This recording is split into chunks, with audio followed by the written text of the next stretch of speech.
Hello everyone and welcome sa aking mini tutorial vlog. And for today's video, tuturo ko naman sa inyo kung paano maging zero ang inyong following. Kung interesado ka sa video ito, panoorin mo na. Sa inyong profile, may makikita kayong settings icons, i-click nyo lang yon.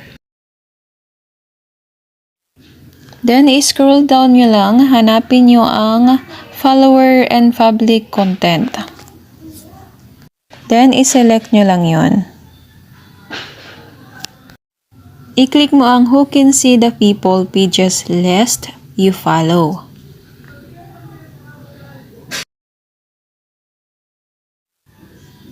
At pagkatapos, i-select mo yung only me. And then, save. At para naman makita kung zero na ang inyong following, balik lang kayo sa inyong profile. And then, may makikita kayong 3 dot dyan sa baba.